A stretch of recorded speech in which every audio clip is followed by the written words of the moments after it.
In 1887, no one talked about mercy in Silver Hollow. Justice came in fists, land changed hands faster than names, and a woman's future could be decided in the space between two coins. It was a town that forgot people quicker than it buried them. And yet, on one unremarkable morning, something happened that no one quite knew how to name. A widow was led into a crowd like cattle, holding her child's hand, belly heavy with the weight of a future she hadn't asked for. Her name was Clara Morgan. She didn't cry. She didn't beg. She just stood there, silent, proud, and already halfway broken, eh? And from that silence a story began. Not the kind the town liked to tell, the kind it would try to forget until it couldn't. In 1887, the village of Silver Hollow had already been long forgotten by the rest of the territory. But that day, it felt like the center of something deeply wrong. A crowd pressed together in front of the old storage barn, not for crops or livestock, but to witness a human sale. At the heart of it stood Clara Morgan, her back straight but hands trembling as she clutched her daughter's tiny fingers. Lena, only 7, didn't ask questions anymore. She simply watched, sensing that her mother's silence meant danger. Clara's belly, visibly round beneath her worn coat, made men whisper and glance away or stare longer. The death of her husband had not only left her a widow, it had also marked her as collateral. A crooked judge named Holloway had signed a decree declaring her property of the state, citing debts he claimed her late husband owed. With no living relatives to contest it, and no lawyer willing to take her case, Clara was placed on the auction block like cattle, her fate to be decided by whoever had the highest coin and the coldest heart. As the auctioneer's voice rang out, there was a moment where Clara almost disassociated entirely. She focused on Lena's hand in hers. That small warmth was her tether to sanity. The man yelling the starting price barked out his offer with the cheerfulness of someone selling a plow. A healthy young woman, experienced with housework, and comes with a child. 7 years old. She can cook, clean, and do more once she's ready. Who'll start? At 10? The first offer came quickly. Then 15. Then 20. Clara tried not to meet the eyes of the bidders. She had made peace with many things since the day they buried her husband, but this was not one of them. Her dignity had not died with him. Still, here she was, in front of men who believed they could own her. One of them licked his lips. Another stared at her belly like it was something to claim. A third offered 25 and she flinched. Every number felt like a wound. Every laugh in the crowd, a reminder that no one planned to stop this. Standing at the edge of the crowd was a man who hadn't spoken yet. Jonas Avery wasn't known for speaking often. He'd come that day for replacement tools. Nothing more. But something about the way Clara stood, something about the stillness in her eyes while chaos swirled around her, hit him in a place he hadn't felt in years. Since the war, and then losing his brother, he had learned how to live with silence. He did not look for company or comfort. His farm was quiet, tired, and slowly dying, much like himself. But as the price climbed to 30, then 35, he took one step forward. When the man beside him sneered, "Not worth more than that," Jonas didn't answer. Instead, he raised his hand and said, 50. The crowd fell silent, not because they respected the offer, but because it was absurd. $50 could buy 3 strong oxen or nearly a seasoned seed. Clara felt her stomach turn. 50. That couldn't be real. That wasn't a number for someone like her. And yet the auctioneer, after an awkward pause, declared, "Sold. To Mr. Avery." Clara didn't cry out, didn't collapse. She simply lowered her head slightly, squeezing Lena's hand so tightly the child winced. She didn't know what kind of man Jonas Avery was, or what he would expect. She had imagined all sorts of endings, but this one sat in the gray space between mercy and fear. Jonas approached quietly. He didn't look her over, didn't touch her, just nodded once and said, "Come on." She followed him with her daughter, walking past the crowd who now watched her with curiosity rather than hunger. Jonas didn't offer his wagon seat. Instead, he let Clara and Lena climb in while he walked beside the horse, leading it down the dirt path out of town. It wasn't kindness in the traditional sense. He didn't say much of anything at all But the fact that he didn't take the reins with pride, didn't look back at the barn like a man who had made a deal, told Clara something. He wasn't like the others. The road out of Silver Hollow felt longer than it should have. Lena leaned against her mother, finally whispering, "Is he nice?" Clara didn't answer. She didn't know yet. Jonas never once turned around, never once checked if they were comfortable. But neither did he speak of expectations, nor did he glance at her belly. When they arrived at his farm, it was exactly what Clara expected from a man who bid $50 without blinking. Worn fences, a sagging roof, and a lot of open space that once held promise. She braced herself. This was the moment the truth usually came out. But Jonas simply pointed to the door and said, "It's unlocked." Inside, the house was bare but not filthy. Lived in but not prepared for guests. He showed her to a small room with a single bed, then paused and said, "You and the girl take this. I'll sleep near the hearth." And that was it. In 1887, in a forgotten village called Silver Hollow, a sale took place that should never have happened. A pregnant widow and her daughter were auctioned off like farm tools, and a quiet man paid a small fortune for both. But what began as a transaction between a broken woman and a silent man was something neither of them fully understood yet. Jonas didn't smile as he settled on the floor that night. Clara didn't cry, nor did she sleep. But in the stillness of that small wooden house where no one had spoken a word about what came next, something invisible had shifted.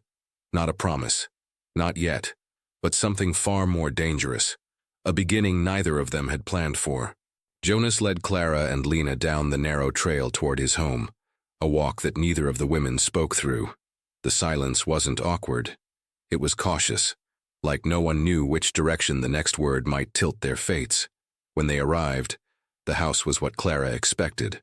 Not grand, not welcoming, just functional. The structure was clearly worn from weather and time, a reflection of the man who owned it.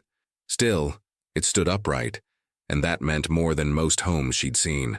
Clara tightened her grip on Lena's hand as they stepped inside. She had spent the entire walk preparing herself for the inevitable, some kind of demand, an assumption that $50 bought more than just her presence. She'd been warned before about men like Jonas, silent types with rough hands and wounded pasts who felt entitled to what they paid for. But he didn't ask for anything. He opened the door, stepped aside, and let them enter first. Then he motioned toward a small room to the right and said simply, "That's yours. The bed's in there. I'll take the floor by the stove." And then, just like that, he walked away, as if nothing about this situation needed further explaining. Clara hesitated before stepping into the room. It had one bed, barely large enough for two, but Lena was small, and Clara had slept in worse places. She sat down, half expecting Jonas to change his mind, to appear at the doorway with some correction or rule. But nothing came. No rules, no expectations. Just the distant sound of a man quietly moving about the house, lighting the stove, pouring water. Lena climbed into the bed and looked at her mother, eyes wide with confusion. Clara whispered, "It's all right. We'll just rest." That night, Clara didn't sleep much. Her body was still tense, braced for the other shoe to drop, but it never did. Jonas slept on the floor, true to his word. He didn't snore, didn't toss. In fact, if not for the occasional shift of old floorboards under his weight, Clara wouldn't have known he was there at all. And in that strange stillness, something unexpected began to form. Not trust, not yet, but a thin layer of possibility.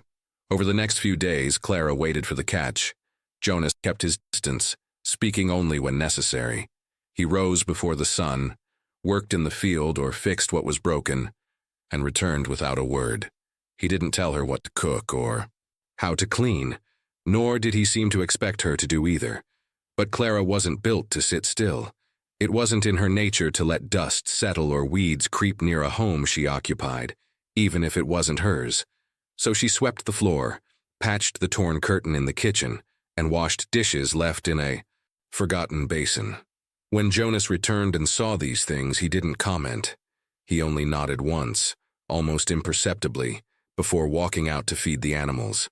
That nod became a ritual. Not gratitude, not command, just acknowledgement. It was more than she'd gotten in weeks from most men, she found. Herself watching him through the window sometimes, curious about who he was before silence claimed him. He didn't move like a cruel man. He moved like someone trying to hold himself together. A week became 2, then 3. Lena found comfort faster than Clara. Children often did. She started humming. Again, reading the same few books Clara had carried from their old home, sitting near the hearth where Jonas quietly carved pieces of wood with a small, worn knife. He never told her to leave, never scolded her when she asked what he was making. Most times he didn't even answer, but Lena didn't seem to mind. She talked enough for the both of them. Clara, meanwhile, kept watching, waiting for a shift that never came. She had known men who wore kindness like a mask, only to weaponize it later. But Jonas didn't pretend anything. His silence wasn't a game or a trap. It was simply how he lived. It wasn't until one afternoon when she stepped outside to find him repairing a fence post alone, hands bloodied from splinters, that she saw something shift in herself. She didn't ask why he hadn't asked for help. She just picked up a hammer and joined him. He didn't object, just handed her a nail. By the end of the first month, Clara no longer flinched when he entered a room. She still didn't understand him, maybe never would, but she no longer feared the moment he might change. What she realized instead was that his quiet wasn't about control. It wasn't about withholding power. Jonas lived in silence because noise had once betrayed him. Somewhere in his past, words had failed, maybe in war, maybe in loss, and he had stopped expecting them to save anything. But within that silence was a strange sort of gentleness, one that didn't demand or dominate, only existed. Clara still locked the door. At night, not because she expected harm, but because habit was hard to unlearn. Yet each morning Jonas would already be outside, working. He gave her space and took nothing. There was a strange kind of grace in that. Jonas led Clara and Lena to his house expecting nothing more than to provide shelter, and Clara entered it expecting the worst. But over the days that followed, as silence stretched between them, something else settled in. Not comfort, not security, but the faint sense that maybe, just maybe, not all houses built on desperate foundations had to end in collapse. There were still no voices, no confessions, no explanations, but the absence of cruelty was, for now, enough. Clara stopped counting the days. Jonas stopped pretending to be alone, and without speaking a word about it, both began to realize that sometimes the quietest spaces hold the most honest beginnings. The storm hit without warning, the kind that seemed to drop from the sky, not creep in from the horizon. Clara had felt the tension in her body all day, but she hadn't said anything, partly because she was used to pain, and partly because it was easier to hide fear when no one was looking. Lena had been playing with scraps of fabric in the corner when the first wave of pain struck. Clara doubled over quietly, biting the inside of her cheek so as not to scare her daughter. Jonas had just come back from the barn, drenched, the hem of his shirt sticking to his arms. He paused when he saw Clara, bracing herself against the table. For a moment he didn't speak, just stared as though he was assessing whether this was real. Then, without a word, he handed Lena a folded blanket and told her gently to sit by the hearth. From that point forward, Jonas didn't leave Clara's side. He brought water, tore clean cloths, and steadied her with hands that hadn't held anyone in years. And when the child finally came, red-faced and screaming against the storm, it was Jonas who caught him and held him close. Clara whispered, "Nate?" and Jonas nodded. The days that followed blurred. Exhaustion folded into recovery, but not the kind that left room for self-pity. Clara had known childbirth before, but not like this. Not in silence, not with a man who asked for nothing in return. Jonas had stayed up that first night, rocking Nate slowly while Clara slept. He wasn't awkward about it. He didn't coo or cradle the boy like a father, but his hands were steady, and that was enough. Lena was the first to truly welcome her baby brother, singing nonsense songs and placing his tiny hands on her cheeks. Life in the house didn't change with ceremony, no celebration, no great declarations, but routines shifted naturally. Jonas made the fire earlier, Clara left water on for his tea. Their movements began to sink not because they talked about it, but because they no longer had to. Each day was built on the previous one. The old rhythm of survival slowly gave way to something else. Habit, maybe. Or even trust. As Clara recovered, she began noticing details that had once escaped her. The way Jonas would re-nail a window shutter without being asked. The way he swept the porch before the sun came up, even though no one used it. She started fixing things without thinking, replacing buttons on his shirts, boiling herbs for his joints. There was no conversation about these shifts. They simply happened. And outside, the land responded. The neglected fields that once grew nothing but dust now held rows of late squash and cabbage. The chicken coop Jonas had abandoned before the auction now echoed, with soft clucks. Clara found herself humming while peeling potatoes. Jonas, once invisible in town, began showing up at the supply store with more confidence in his step. People noticed. Whispers followed, but they weren't cruel anymore. Some villagers still stared too long, some said things under their breath, but most just nodded. Even the storekeeper began setting aside baby cloth and offering a discount on oats. Silver Hollow, slow to change, had started to thaw. Jonas hadn't said a word about the baby since that stormy night. He didn't ask to hold Nate again, but he always did when Clara looked tired. He never said, "He's mine," but the way he watched Nate breathe told another story. Clara tried to make sense of it. Men like Jonas didn't change overnight. They didn't bend for anyone. But something in him had softened. Maybe not to the world, but to the space they now shared. She caught him once, standing over the cradle, tracing the edge of the wood he'd carved. No one had asked him to build it. He had just done it, like planting something in the dirt and hoping it took root. Clara didn't interrupt. She just watched, holding her breath as if sound would break the moment. When he noticed her, he didn't look away. He just nodded, the same way he always did, and went back to sharpening his knife by the door. No grand speech, just presence. The farm, once gray and forgotten, began to draw attention. A passing traveler asked the smith about that green place just north of the stream. A woman from the church brought over jam for the children. Even the sheriff tipped his hat when he passed Jonas in the street. The transformation wasn't dramatic, but it was undeniable. It wasn't just the fields or the buildings. It was in the people who lived there. Lena had a light, in her eyes again, and Clara no longer moved like a guest in her own life. Jonas, though still quiet, had moments now, moments when he laughed under his breath or paused to listen to Nate's cries with a wrinkle in his brow that looked suspiciously like concern. These weren't people surviving anymore. They were living carefully, like learning to walk on new legs. During a violent autumn storm, Clara went into labor. Jonas, once a man who avoided emotion and memory, had held her hand and delivered a child he hadn't created but chose to protect. And in the weeks that followed, as they rebuilt, their world one quiet gesture at a time, the people of Silver Hollow saw something they hadn't expected. A barren farm blooming again, and a man thought long lost becoming someone entirely new. The church was fuller than usual on Harvest Day. The benches groaned beneath the weight of families in their Sunday best, and the air was thick with the tension that came from people pretending to be more pious than curious. Clara sat quietly at the end of a pew, Lena nestled beside her, and baby, Nate sleeping against her chest in a makeshift sling. She had dressed plainly, as always, but she couldn't ignore the stares. Not the same stares from the auction day. Those had been predatory. These were different, measured, curious. Whispered judgment had turned into whispered wonder in recent weeks, but Clara knew people. Small towns didn't forget easily. They just adjusted their stories. She kept her chin up, eyes forward, and pretended not to feel their curiosity.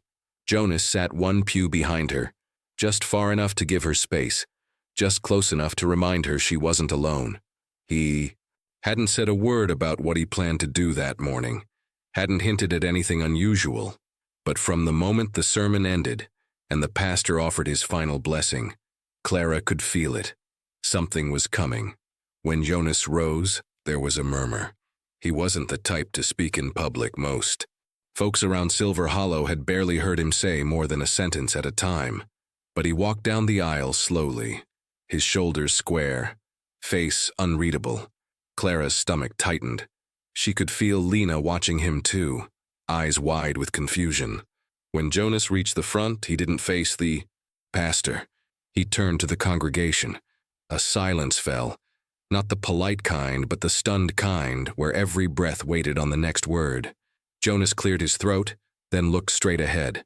"I bought Clara Morgan months ago," he began. Gasps rippled through the room. Even those who knew the story flinched at how plainly he said it. But he continued, unshaken. "I didn't buy her because I needed a wife or a servant or anything like that. I bought her because I couldn't stand the sight of what they were doing to her, because I knew what it felt like to be discarded." His voice didn't tremble, but it didn't carry pride either. Just fact, quiet and bare. He turned then, facing Clara, who still hadn't moved. Lena gripped her sleeve, uncertain. Jonas walked toward them, not fast, not slow, but deliberate. Every eye in the church followed him. When he stopped in front of her, he didn't reach out. He didn't demand anything. He simply lowered himself to one knee, not like a man claiming a prize, but like someone offering something with no promise of return. "I gave you a place because it was wrong to take everything from you," he said, voice softer now. "But if you'll have me, not because you have to, but because you want to, I'd like to spend the rest of this life with you, as your partner, as your friend, as your family if I'm lucky." The room didn't breathe. Clara stared at him, tears already welling. No man had ever offered her anything without expecting something back. No one had ever asked for her to choose, only ever told her what her place was. And yet here he was, kneeling, not to own, but to belong.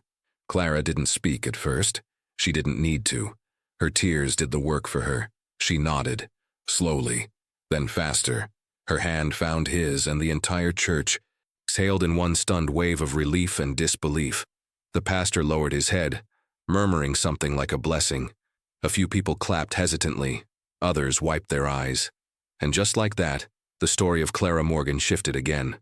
She was no longer the woman who had been sold, no longer the widow taken in by a quiet man. She was the woman who had been asked, not claimed, chosen, not owned. Jonas stood, his hand still in hers, and they turned together to face the people who had once whispered about them in the street. And this time, the people didn't look away. From that moment on, something shifted in Silver Hollow. Respect didn't pour in overnight, but the temperature of the town changed. Where once there had been pity, there was now pride.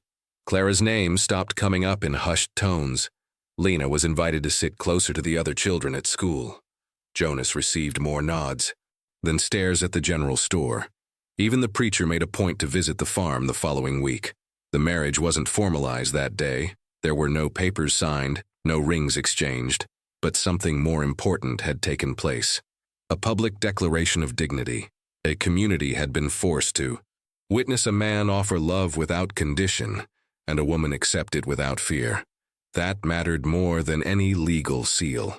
On the day of the harvest, during the village's humble Sunday service, Jonas Avery stood before everyone who had once watched him with suspicion and explained why he had paid to own a woman, not for property, not for control, but because injustice had no place in a man who still remembered what it meant to lose everything. And when he knelt before Clara Morgan, it wasn't a claim. It was a question, a quiet offering. And with tears in her eyes, she gave him an answer that no one could buy. It had been nearly 5 months since the harvest service where Clara chose Jonas, and in that time, the farm had turned from a place of quiet survival into one of quiet joy. Nate was crawling now, finding his way across the wooden floors with endless determination. Lena laughed louder, asked more questions, even argued about chores the way a child comfortable in her home does. Jonas hadn't changed much in speech, but his silences had softened. He started leaving notes on the table for Clara. Small things like, took the cart to town, or soup needs salt. For people like them, that was intimacy. Clara had begun calling the farm home without hesitation. That word had taken years to mean anything real. It lasted until the morning a rider arrived. He didn't knock at the door. He waited by the gate, dismounted like he owned the ground. He wore a black coat and a knowing smile. When Jonas stepped out to meet him, the man introduced himself plainly. "Edgar Rowe, I'm kin to Samuel Morgan. I've come for what's mine." And just like that, everything Clara thought she'd left behind was standing on her doorstep, claiming legal ground beneath his boots. The man produced a document with practiced ease, pulling it from inside his coat like a salesman laying out a final offer. It was worn and stained, but bore an official-looking seal from Missouri. He claimed it proved he was the rightful heir to all of Samuel Morgan's remaining property: land, debts, and dependents. Jonas took the paper without speaking, eyes scanning every line. Clara stood behind him, arms crossed tightly around her chest, heart pounding against her ribs. She had heard Samuel mention Edgar only once, and not fondly. "He's a vulture," Samuel had said, "the kind that waits for bodies to cool." But feelings didn't nullify paper. The sheriff was called, and with his limited authority he studied the document, scratching at his beard. "It holds weight," he admitted reluctantly. "Might not mean he owns the land outright, but if Clara and Jonas never made legal claims, adoptions, titles, deeds, this fella's got room to press." The words dropped like stones. The community gathered quickly. Neighbors who had once whispered against Clara now stood with her, voices raised in support. But the law, even when unjust, had its own momentum. Jonas didn't shout. He didn't accuse Edgar of fraud or insult his character in front of others. That would have made Edgar defensive or worse, vindictive. Instead, Jonas did something no one expected. He invited Edgar to stay the night. "You've come a long way," he said plainly. "No need to sleep in the saloon. We've room." Clara nearly gasped but said nothing. She knew Jonas didn't do anything without a reason. That evening, Clara prepared a separate meal, not the one she had intended for her family. Edgar sat at their table, ate their bread, made comments that teetered between insult and charm. He spoke openly of Samuel, pretending sentiment, but it clear he wanted something else. He talked about how noble Jonas's story was, how inspiring the village had found their little tale. "Must be nice being the hero," he said, sipping the last of his coffee. "But stories fade. Paper doesn't." Jonas just nodded. Let him speak. Let him overplay his hand. That night, Jonas didn't sleep. He stayed near the study, waiting. As expected, Edgar wandered. He thought no one heard the soft creak of drawers opening, the quiet rifling through ledgers and boxes. Jonas didn't stop him. He let the man look. What was Edgar hoping to find? A missing deed? A hidden will? Evidence of fraud or weakness? He found nothing of use. What Edgar hadn't accounted for was the strength of something harder to quantify than law: the community. The next morning, before Edgar could mount his horse again, statements arrived from the townspeople, written and signed. The preacher, the schoolteacher, the blacksmith. They all testified that Jonas had built the farm with his own hands, that Clara had transformed it, that Lena and Nate were not property or legal footnotes but family. It wasn't a court ruling, but it was power, social proof. And Edgar, for all his arrogance, recognized what it meant to be outnumbered not by fists but by truth. Still, the threat remained. He hadn't left yet. The document was still real, or at least legal enough to cause damage if brought before the right judge. Jonas, careful as ever, didn't declare victory. Instead, he told, "Edgar, stay another day. Let's not rush anything." Clara didn't understand at first. Why extend the invitation? Why let poison linger near your children? But then she realized what Jonas was doing. He wasn't reacting emotionally. He was studying Edgar the way a farmer watches weather patterns, calm, calculating, patient. And eventually he would know not just what Edgar wanted, but what he needed. That was where the leverage would be. That was where this would be won. Months after Clara had been asked, not owned, not forced, but asked to choose the life she wanted, a stranger from the past arrived with paper and threats. Edgar Rowe, kin to a man long buried, believed he could claim what love had built. But instead of fighting fire with fire, Jonas Avery opened his door. Not to surrender, to observe, to wait. Because sometimes the surest way to defeat a man isn't by driving him out, but by letting him stay long enough to reveal who he truly is. Edgar stayed longer than he should have, but not because he was welcome. He lingered like a man convinced that with enough time and persistence, something would break in his favor. He prowled the house when no one was looking, lingered in the barn too long, tried to slip into the ledger room. Twice, though Jonas had already moved anything worth protecting elsewhere. Clara watched Edgar carefully, never leaving Lena alone with him, never allowing Nate within reach. Edgar tried conversation, tried charm, even flattery, but there was always a tension beneath his words. He asked questions that felt innocent until you repeated them in your head. When did you start planting that field? Who really bought the plow? And you say Jonas never filed paperwork on the boy? The bait was clear, but no one bit. Jonas responded with silence or half-answers, enough to keep the peace, never enough to reveal anything of value. It wasn't that Jonas feared Edgar. He simply refused to underestimate him. Every man who smiles too much and talks too little is dangerous in a specific way. Jonas knew that type. He had once been close to becoming that type. That's why he was ready. Edgar began, building a narrative, one he thought might work in court, that Jonas had manipulated a grieving widow, that Clara had no legal right to the land, that the children were vulnerable and in need of proper guardianship, by blood, not emotion. He took notes. He spoke to people in town. But the thing he didn't anticipate was that Silver Hollow had already chosen its side long before he arrived. People remembered the auction. They remembered what Jonas did, not just the money, but the silence, the respect, the care. And they had watched Clara transform the farm from a place of solitude into one of laughter and work and life. Lena had become one of their own. Nate was born under their sky. These weren't strangers squatting on a dead man's land. They were the pulse of the town's new beginning. When Edgar approached the mayor, the school teacher, the store clerk, hoping for cracks, he found none. They all said the same thing in different ways. You're too late. That family already belongs here. Still, he filed the claim, took the papers, rode out to a regional office 2 towns over, and demanded the matter be heard by a judge. It could have worked. The law was brittle, and Clara and Jonas hadn't filed everything they should have. Nate had no formal adoption papers. The land hadn't yet been deeded jointly. Edgar counted on those technicalities.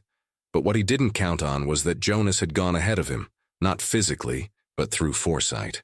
Days before Edgar even made the trip, Jonas had quietly arranged statements from nearly every landholder in Silver Hollow. He'd submitted records of purchase, receipts, and testimonies that outlined not just what he'd done, but why. When the judge sat down to read the claim, he also received a packet of character letters so thick it required a second envelope. The judge, a man used to trickery and disputes, read the letters first. By the time he got to Edgar's accusation, it already sounded hollow. The ruling came down swiftly.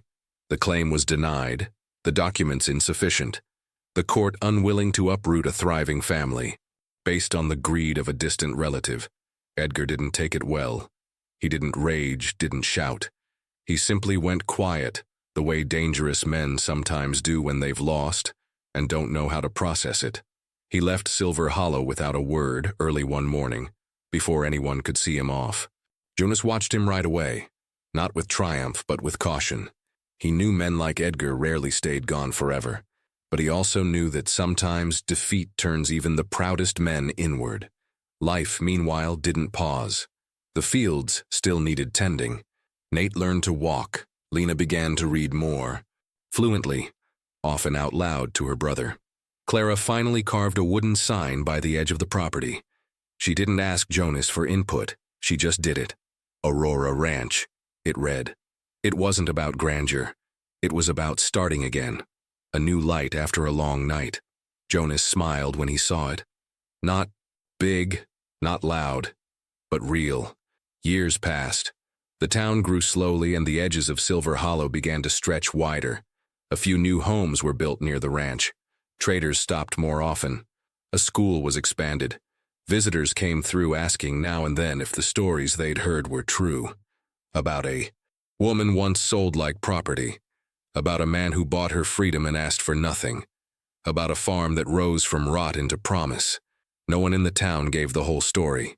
They didn't need to. They just pointed toward the edge of the hill, where children now ran between fence posts and a tall windmill spun in the breeze. "That's Aurora Ranch," they'd say. "The place Love built." And that was enough. Edgar had come looking for ownership, for loopholes, for weakness. He found none. Jonas had seen every move before it was made, and with the quiet strength of a man who'd built something with care, he let truth speak louder than argument. A judge annulled the claim. A town stood united, and in the years that followed, Silver Hollow didn't just grow around Aurora Ranch, it grew because of it. A place born not from power or law, but from redemption, resistance, and a kind of love no one had seen coming. If this story moved you, imagine what's still to come. Subscribe now to Souls of the Old West and ride with us through true tales of love, loss, and redemption on the untamed frontier. Don't just hear the legends, live them. Only on Souls of the Old West.